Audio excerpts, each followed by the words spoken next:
Од потешкото дело проневера во службата во полесното злоупотреба на службената положба. Скопското јавно обвинителство вчера го смени правниот курс за истрагата за државна лотарија и поднесе обвинителен предлог против Артан Груби и уште 7 мина.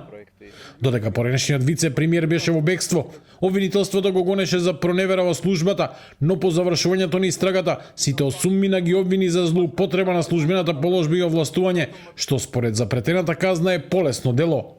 Од обвинителството велат дека конечната правна квалификација била утврдена откако биле анализирани доказите собрани во истрагата. Променето е поради сомнение дека е сторено тоа дело. Истрагата доведе до докази за друго дело. Јавниот обвинител не е обврзан со правната квалификација на поведената истрага или поднесената пријава. Обвинението се темели на доказите прибрани во текот на истрагата. Поранешниот министер за правда, а сега адвокат Туше Гошев, вели дека законот му дава право на обвинителот по завршувањето на истрагата да ја утврди правната квалификација врз основа на собраните докази. Но за него и симптоматично истрагата да почне за едно, а обвинението да заврши со друго кривично дело. Според Гошев, ваквата промена не е само прашање на правна формулација, туку може суштински да влијае врз натамошниот тек на постапката.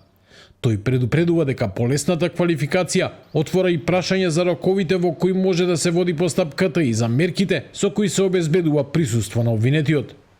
Тука има две работи. Не е само постапката дека 3 години. Тука ќе не може да му се изрече мерка притвор, бидејќи ќе не може за такво кривично дело до 3 години затвор да се изрекува и таква заштитна мерка за водење на постапката.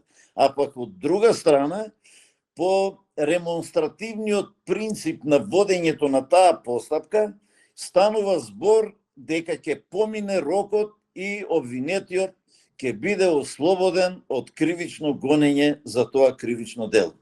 Обвинението беше поднесено вчера, само 2 дена откако во јавноста беше објавено дека доколку обвинителот не ја заврши истрагата во законски рок, Артан Груби би можел да излезе од куќен притвор. Сега тој и уште 7 мина на 24 август ќе седнат на обвинителна клупа. Груби повеќе од 14 месеци беше недостапен за органите на прогонот, а во февруари годинава беше уапсен при влез во земјава на граничниот премин Блаце.